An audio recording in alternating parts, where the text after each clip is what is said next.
Welcome to the Gay Buddhist Forum, where teachers from all schools of Buddhism offer their perspectives on the Dharma and its application in modern times, especially for LGBTQI audiences. These talks are offered freely to the world and made possible by appreciative listeners. If you would like to support our efforts to share the Dharma with underserved audiences, please visit gaybuddhist.org. There you can donate, find a list of upcoming speakers, or enjoy many hundreds of these recorded talks dating back to 1996. Thank you so much, George. And thank you, Chris, for all your support coming into this. And thanks to the organizers of this beautiful group. It's so impressive to see a thriving hybrid Sangha, because I know how difficult that can be. We've gone through a lot trying to create that in Palm Springs in the wake of the pandemic, and it's really just inspiring to see people online and people in person, and that beautiful intention to practice together as Sangha realized. So just want to make sure that you can hear me okay. Is the volume loud enough for you? Is that? We can hear you, but we can't see you. We're having some technical. Oh, okay. Yeah. We have a bit of a delay. Okay.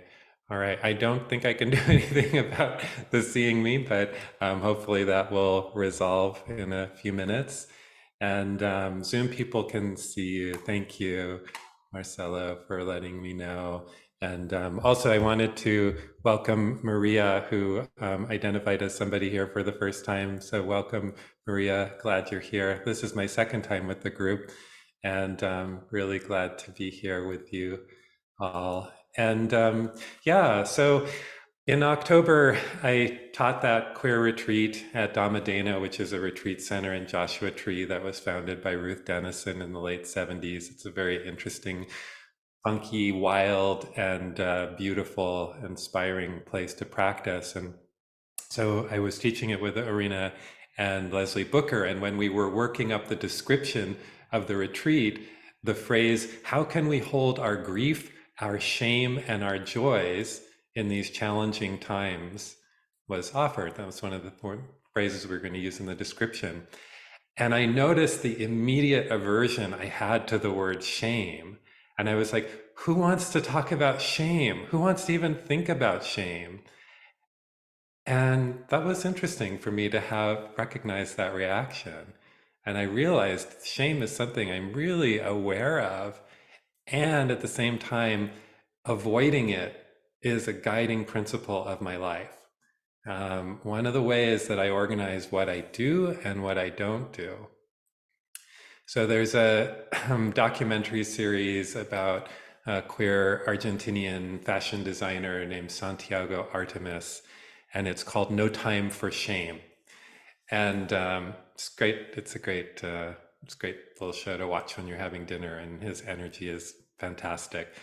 But tonight I wanted to create, or this morning, I wanted to create some time for shame, a little space for shame, to bring it out of the shadows a little bit.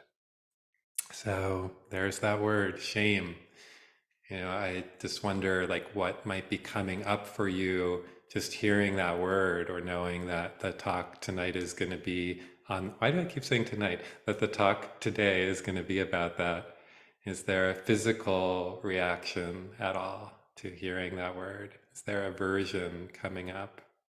Shame. Red with shame, hot with shame, dying from shame, flooded with shame. Pretty powerful word. And for me, it's really one of the more intense and difficult emotions. And I think I probably deal with it more than I deal with anger, for example. And this is a big part of the Dharma. How do we hold these really powerful feelings that are a natural part of the human experience? How do we make space for what's difficult? How does our practice, how does the Buddha's teaching resource us or give us tools so that we can be more at peace with what hurts? So we know the Buddha said many times, I teach suffering and the end of suffering. And shame, regret, hatred, grief, loss, these are places where a lot of human suffering is located. These are the places that it can be so difficult to inhabit, to relate to, or sometimes even just to acknowledge or hear, because for me at least, I usually want to be anywhere else than with them, those things. And at the same time, that's not possible because these emotions are a natural part of being human, being embodied. So while these emotions are going to be things that I'm sure I'm going to experience all through life, it's possible that we may learn how to be less afraid of them. We may suffer less in their presence as we begin to know them as they are and hold our experience with more kindness, more patience, more compassion. So it's kind of like living in the desert here in Palm Springs where I live. There are diamondback rattlesnakes and there are scorpions and there are tarantulas. And a couple of weeks ago, I was introduced to desert centipedes because one was lodged in my hoodie sleeve. And that was like a 7-inch creepy crawly that was quite surprising. But as long as I live here, and especially if I venture out on the trails, I'm going to see these beings from time to time. They go with the land. It's their land. And I could, shut down in fear of them, or I could go back to Washington State where I lived for many years and there are no poisonous snakes west of the Cascades. I could figure out ways of avoiding their natural presence, or I could choose to understand them better, know their habits, know their locations, increase my understanding and respect for them, so that when I encounter one, I can behave in a way that is appropriate and less likely to lead to harm for me or for them. And that's a lot more skillful than if I rely only on my autonomic response when I see a snake or a scorpion or whatever it is. And the experience of shame has that pre-verbal component for me, for sure. There's that rush of shame, being flooded with shame, wanting to fall through the floor. So it feels, to me at least, not unlike those first moments of encountering a snake along the path, physical, visceral. And it takes some time for me to even know, oh, this is shame, because my response is usually to run from the discomfort, run from the situation that has triggered it as quickly as I possibly can. So this is a raw emotion, and research shows what we know. In a moment of shame, logical thinking, goes offline, and there's that physiological urge for self-protection. So a researcher on shame, Dr. Gerald Fishkin, writes this: shame isn't associated with cognition at all. At the precise moment shame is triggered, we are emotionally hijacked and there's no prefrontal activity. We automatically want to be anonymous and invisible. Emotionally hijacked. That really rings true for me when I think of the experience of shame, the dukkha of shame. So it's interesting to look a little at the physical experience, and then we'll look at the cause.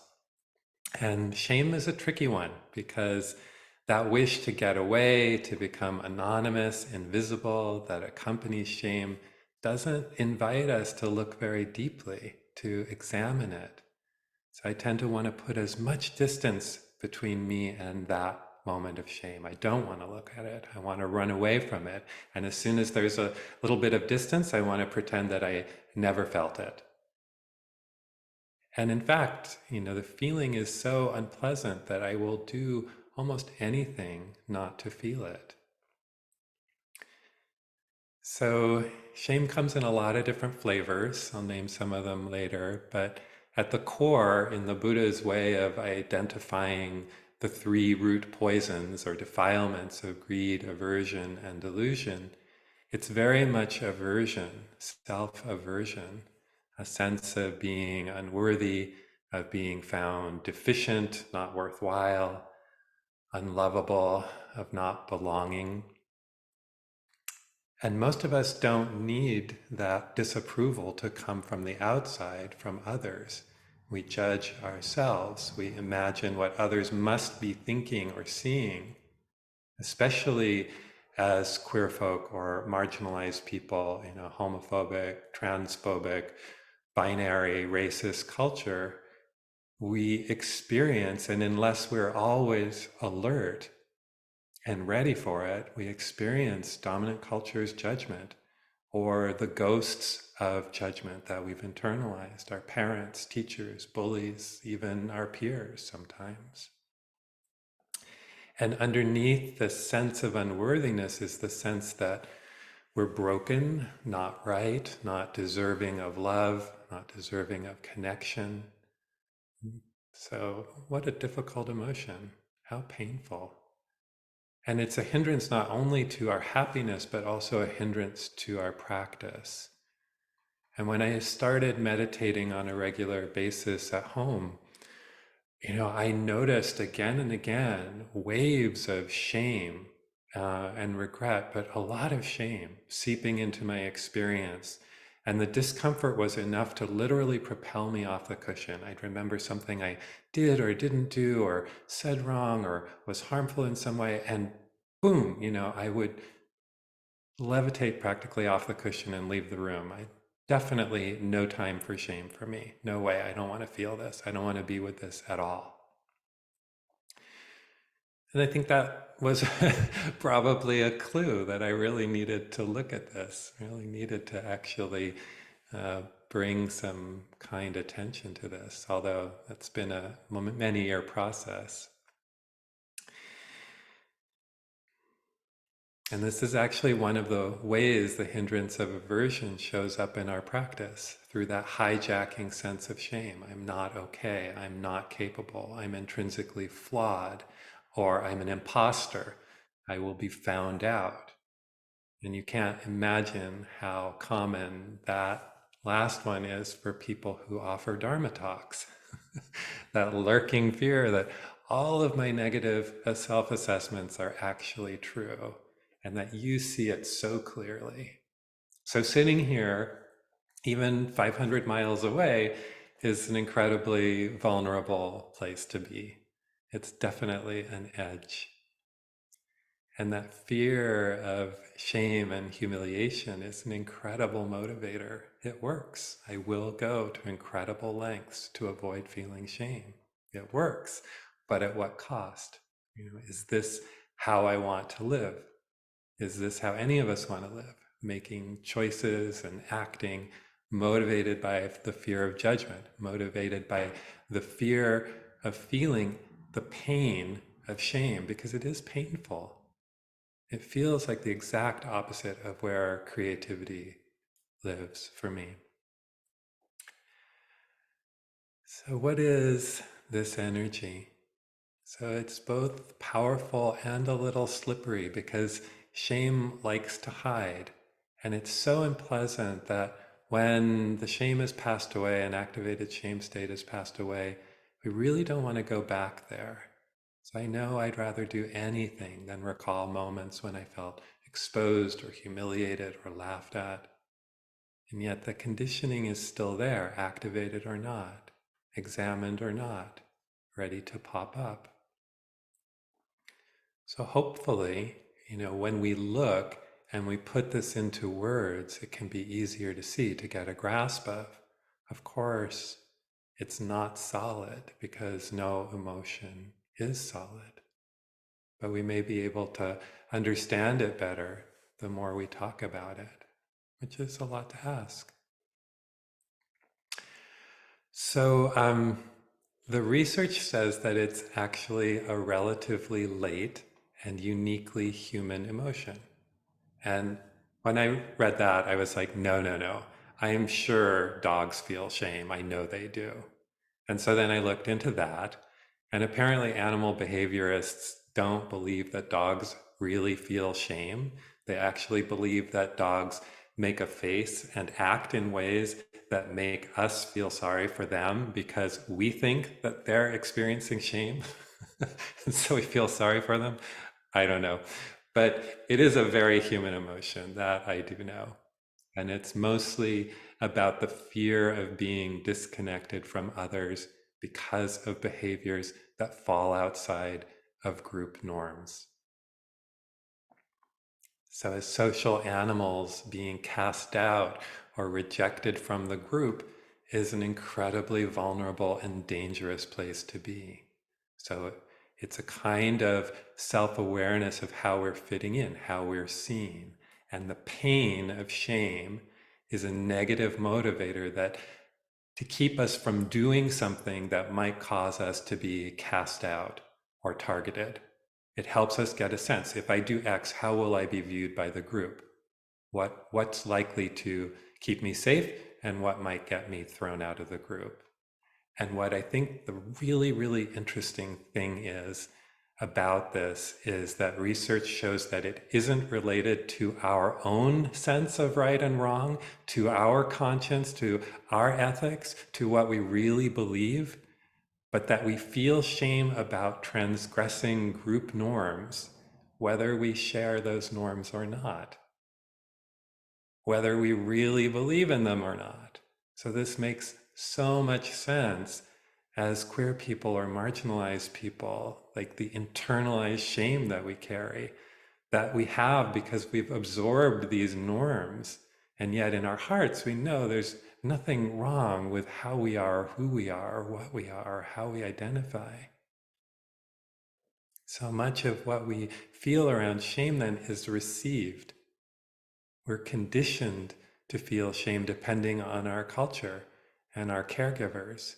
And then we internalize that voice so that we are inflicting pain on ourselves even when there's no one watching because of that drive to keep safe.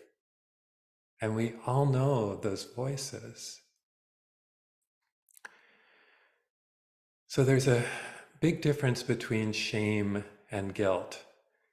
And guilt is more, oh, wow, so sorry I did that. I can see that that caused harm. I'd rather not do that in the future. Is there a way to repair this? And shame is more like, I'm a bad person, I am defective or deficient, and I'm not ever going to be this way. And there's a difference there because shame is isolating and separating us from others. We want to hide, we want to disappear. Whereas guilt often leads us to make amends, to connect with people, to heal, to repair.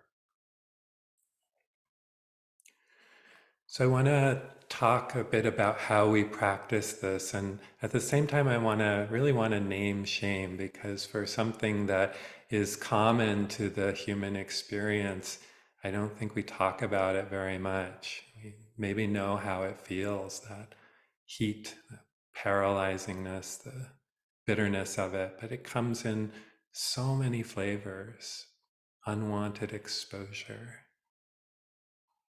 And there are so many ways that we are shamed by others or receive and internalize messages of shame in this world.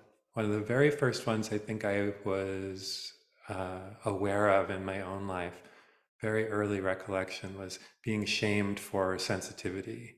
You're too sensitive, or you're too sensitive for a boy, maybe, I don't know. But basically it's like saying your heart is too open. You care too much. You're too sensitive. And then there are all the varieties of shame that come after. There's body shame and gender shame and sexuality shame and kink shame and race shame and financial shame and achievement shame and ability shame. Shame around chronic illness, shame around neurodivergence, queer shame, shame around aging, shame about what we feel, shame about how we express ourselves, what we're interested in. That sort of diffuse, you're just not right shame. And all the subtle forms of shame, even shame about how we communicate, for talking too much or not talking enough. Our very human needs can be shamed. All the shames that we feel, and I'm sure you can add to this list. And when you get down to it, it's that shame of being human, which is just preposterous. What a crazy thing that we buy into the shame of being human. So, literally colonized by the energies that seek to control us and make us conform.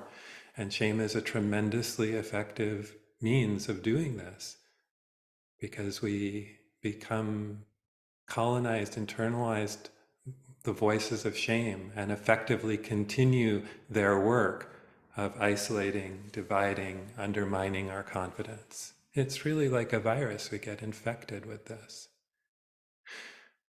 And then, like an antidote, I hear Irina Weissman's words, if it's not kind, it's not true. If there's not kindness in the field, we're not really seeing clearly. And there's nothing true in this kind of shaming, nothing that really benefits, nothing that comes from that intuitive and aware mind that we strengthen in our practice. So rather than encouraging our intentions of connection, of care and growth, shame actually isolates, paralyzes, and says no to the beauty in us. So in a moment of shame, when shame gets triggered, without mindful awareness of mind states, that third foundation of mindfulness in the Satipatthana Sutta, knowing your mood, your mental state, without that mindfulness which we develop on the path in the practice, we're not able to see the other except through the projection of what they must be thinking, what our patterns of shame are believing in that moment. So rather than being able to connect and focus on both of our needs and experience in that moment, all I can see is my own. So then I'm unlikely to work skillfully with a situation when I'm gripped with shame. I'm not even going to see it.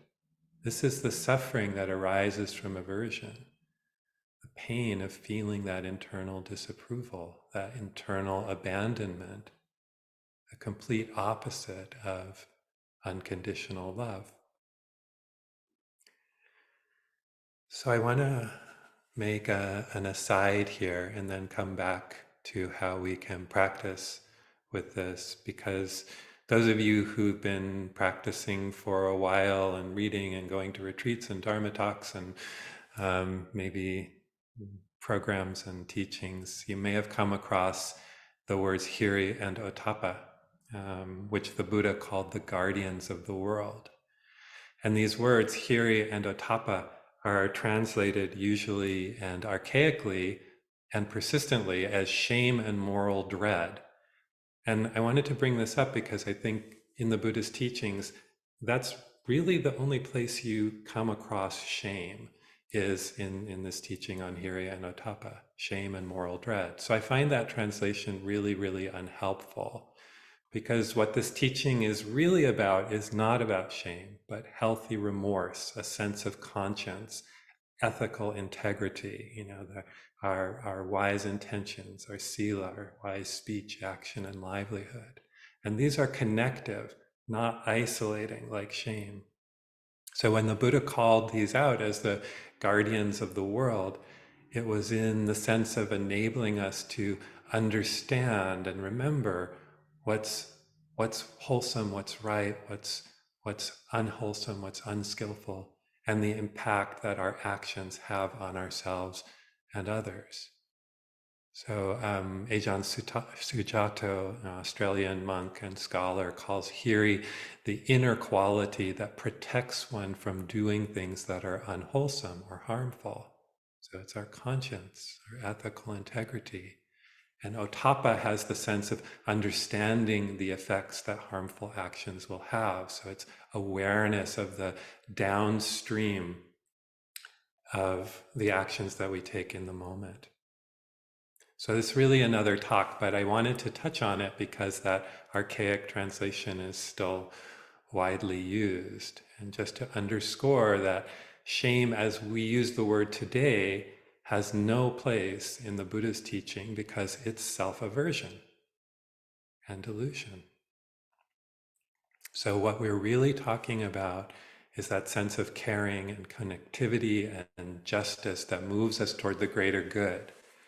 And self-interest, small self-interest, but what is truly, not small self-interest, but what is truly in our self-interest, the inner voice of our Buddha nature, what connects us to people. And that couldn't be further from that painful, hot sense of shame. And this has a direct bearing on how I respond when I cause harm, or when I can tell harm has been caused. Because someone says, ouch, and if I'm caught in shame, this incredibly uncomfortable feeling, I'm concerned with my pain and wanting to get rid of this as soon as possible, which blinds me to their experience. And without that sort of judgmental shame or an awareness of it, I can focus on what the situation is really asking me, or become aware. There's shame here. Can I know that and still respond from a place of caring?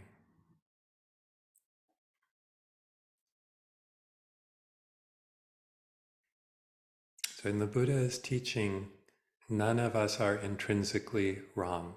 None of us are damned. None of us deserve to feel this difficult emotion that we call shame. It's just part of inhabiting this human body and having this human brain. And at this point in a talk on shame, pretty much every Dharma teacher will bring up Angulimala, who murdered 999 people. This is an ancient story from the suttas, the record of the Buddha's teachings. So it's said that he was about to murder the Buddha after having murdered 999 other people, and he didn't, because the Buddha talked him out of it and got him interested in something other than killing. And of course, he became enlightened. So, so even somebody who killed 999 people and wore a string of fingers around their neck and was about to kill the Buddha was not outside of the Buddha's teaching and the Buddha's care and the possibility of healing and wholeness. So Ayakema says the formula is this: recognize, no blame, change. No time for shame in that. Recognize, no blame, change. In other words, see what is happening, let go of shaming and blaming, focus on the appropriate response in this moment from this place of connection. And of course, make the amends necessary, when we've harmed another being. Okay, so how do we hold shame, toxic shame, in the context of the Dharma? How do we do that? So of course you can work with a therapist or talk to friends, and that can be incredibly healing to have conversations about these places that are so painful and usually so hidden. Having someone to kindly witness our shame. And then I would say first step after that, don't shame the shame. It's okay that this is happening. And remember that this sense of shame is hardwired, something that we've evolved to feel. It's normal. It's in place as a defense against acting in ways that might result in being disconnected from the group. It's a little bit of pain, or maybe not so little, but it's some pain to remind us of the life-threatening pain of being exiled. So some of us feel it more than others, depending on our age and our upbringing and our privilege. So in regards to age, interestingly, age 50 to 59 is supposed to be the sweet spot in terms of feeling less shame. And I just turned 60 in October, so we'll see what happens. But I thought it was really interesting that we feel it in our youth particularly, and then in our teen years a lot when we're getting all kinds of messages in our adolescence. And then sort of in our middle years, not so much, because we're sort of on top of the game, more or less. And then again, as we age, as we're really beginning to notice the effects of age and losing some of our abilities. So that first mindful step, can I be aware of shame when I feel it and not run from it? This is such a huge step, simply naming it. That third foundation of mindfulness, knowing our mental states. So shame is uncomfortable. Paying attention to it feels like the last thing we want to do. And yet that's key to working with shame or any of the difficult emotions. And I want to stay here just for a moment because the ability to be with what is uncomfortable is key to our practice. We can't just stay with joy and stillness and peace as much as we love those feelings and as beautiful as they are, because that just isn't the way that life unfolds. That isn't how it is to have a human mind and body and heart. And for some of us, any attention at all can feel shaming because we doubt our worth. So a number of years ago, and it actually wasn't all that many years ago, I was asked to serve as guiding teacher for my Dharma community in Palm Springs, Insight Community of the Desert. And I agreed, even though it was way beyond my comfort zone, because at the time I'd been barely teaching a year. And Larry Yang started this Sangha, and then he was the first guiding teacher, and then Beth Mulligan, who is a dear friend of mine, was the second guiding teacher.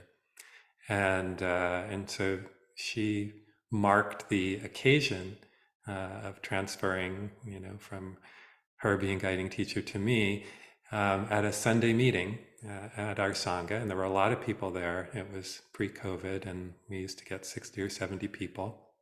And she designed a beautiful program with music and dancing and ceremony. And I cannot tell you the amount of shame I felt in that moment from the attention. Her gesture was beautiful. And as much as I love that dear friend, and as supportive of the community and me, that ceremony was intended to be, all I could focus on was me in that moment. And that internalized voice of shame that said, you are an imposter, you are unworthy.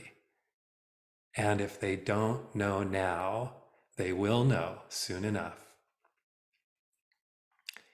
And I still struggle with this emotion, but it's only through recognizing the presence of shame that I can begin the healing process and naming it, that I can even take a step in that direction. Otherwise, it's just something that happens, and fear of it runs my life. So there's that question. Can I not shame the shame? Can I not shame myself for experiencing it, for having it? Can I recognize that this is part of being human too? And having made some room simply by naming it and not running away from it, can I possibly hold it and experience the experience of it in a new way? Because that is what the Dharma is about, recognizing, seeing clearly as we possibly can, and then changing our relationship based on that seeing.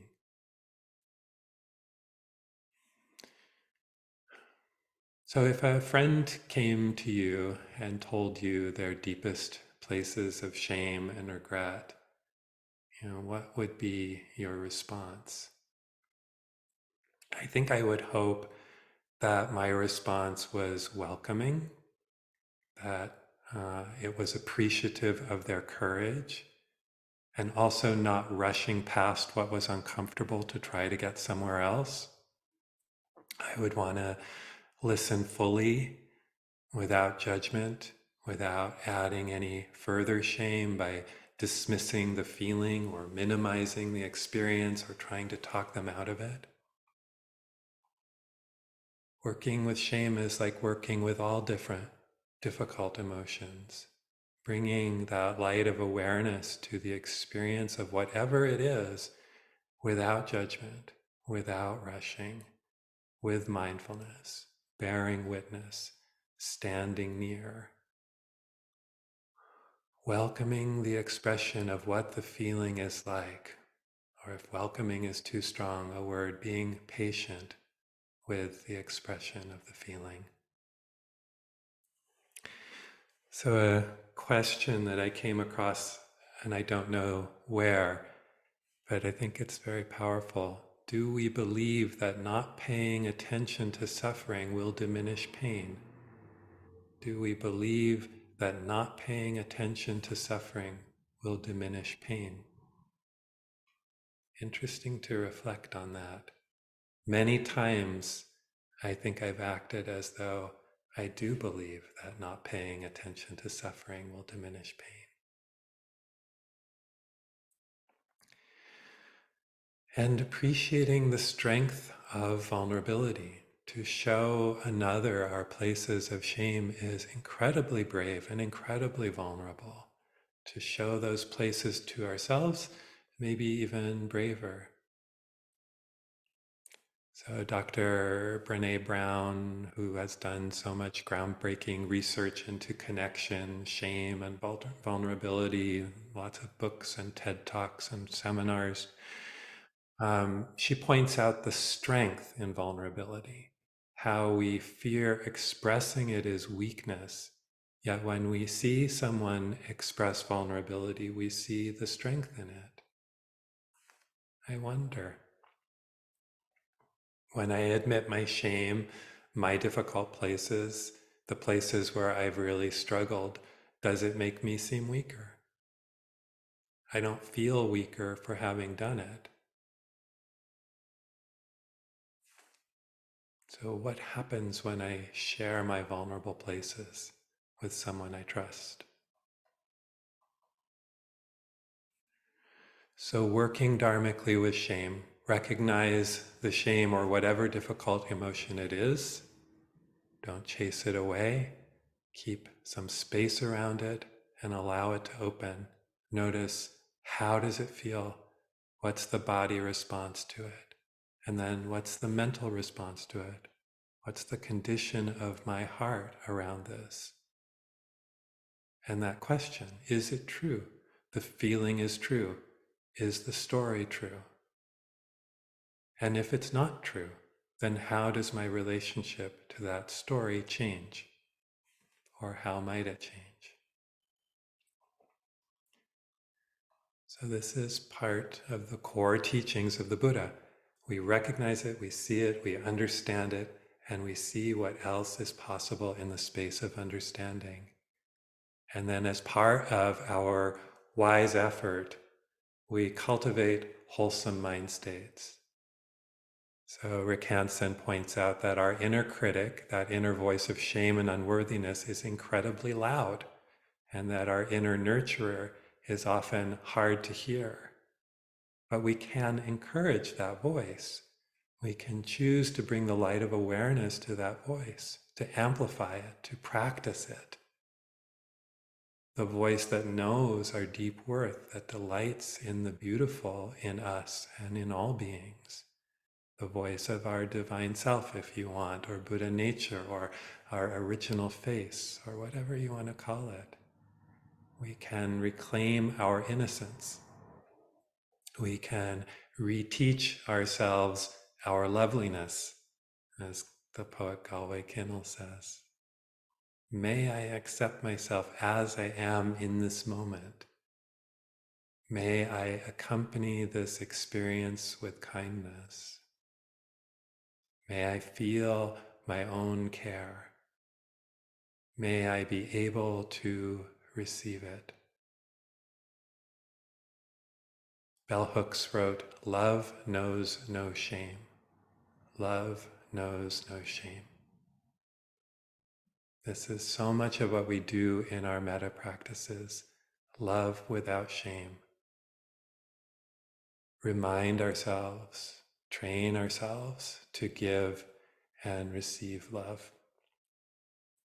Starting here. So let's just take a moment, and then I'll open up for questions or comments or your experiences that you might like to share. But just taking a minute to let the words settle.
Okay, so yeah, I'll rely on George to let me know when it's time for announcements and dedication of merit. But before then, I would really love to open the floor and receive any comments or anything that you want to share with the group, or anything that you just want to say and have witnessed. And Bob, I see you have your hand up, so you could start.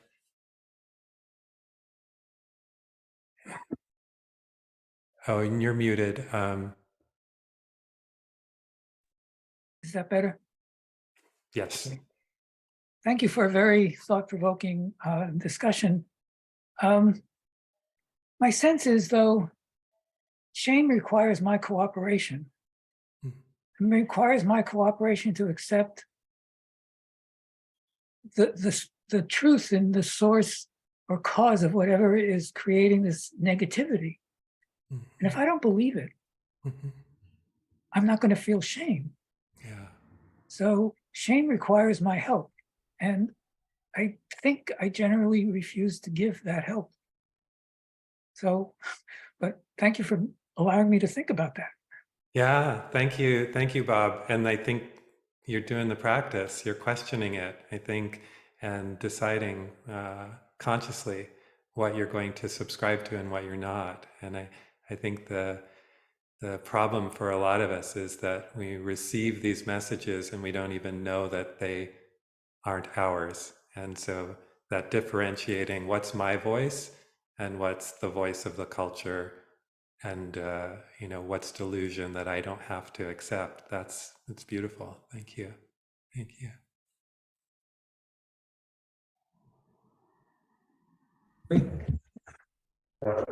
Ian, I'd like to thank you for this topic today. Can you hear me okay? I can, yeah. Okay, I'd like to thank you for the topic today. It's one that I relate to a lot. And I wanted to emphasize one thing that you did mention, and that is, as a group of gay or queer people here, I think that shame is something that we have a particular relationship to, which is from a very early age, we have the experience of being different in our gender expression, perhaps in our behavior. We have the experience of falling outside the norms. And that is kind of so fundamental that I think we often carry it with us for our whole lives, whether we examine it or not.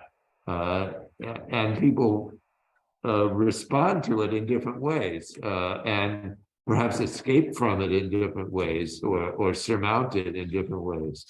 But I think it's, as much as we cultivate a sense of pride about our identity, the shadow side of that is the shame that pride is meant to surmount. Yeah. And it remains. Thank you. Who was speaking? I'm sorry, I didn't get your name. My name is Henry. Henry, thank you so much. Yeah, I love that you brought in pride, because I think that is sort of the antidote, or the flip side of this, and that's something that we can develop. And I think that's another whole beautiful area to examine, like, how do we develop pride in the Buddha's path? And it occurred to me while we were meditating that, in a way, like, you could almost look at shame is to guilt as arrogance is to pride, and so there's like there's a little subtle variation there, but pride feels very healthy and very healing. So I really thank you for naming that. Yeah. So I see John and then Christian. Hi, thanks so much, Ian. I feel like the living experience of what you were talking about was there for me. I really appreciate you talking about it. And I think that one of the effects of shame in addition to invisibility, is to silence Hmm. our true voice. And silence is such, it's, on the one hand, it's a sacred practice that we practice in Buddhism and in spiritual, on the spiritual path. On the other hand, being silenced in relation to shame, there's an intentional kind of purpose to that, we don't find our own voice, not just not being seen, but not being heard. And silence is such an oppressive weapon, I think, has been such an oppressive weapon for queer people. And even just your speaking about shame brings shame into the body, into the room, but also breaks that silence. And so I found that very healing and very helpful. Thank you. Thank you so much, John. And I really appreciate you naming silence, as oppression and as an outflow of shame. That is really, really true. It's and we silent, and then that's what's so insidious about shame, is that we do the work of the oppressors for them by maintaining that silence out of a need for safety. Thank you so much for naming that, John. Christian, did you have your hand up? Yeah. Ian, can you hear me okay? Yes. Okay.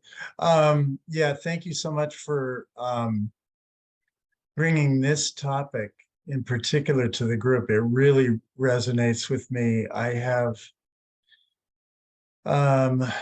I carry tons of shame with me.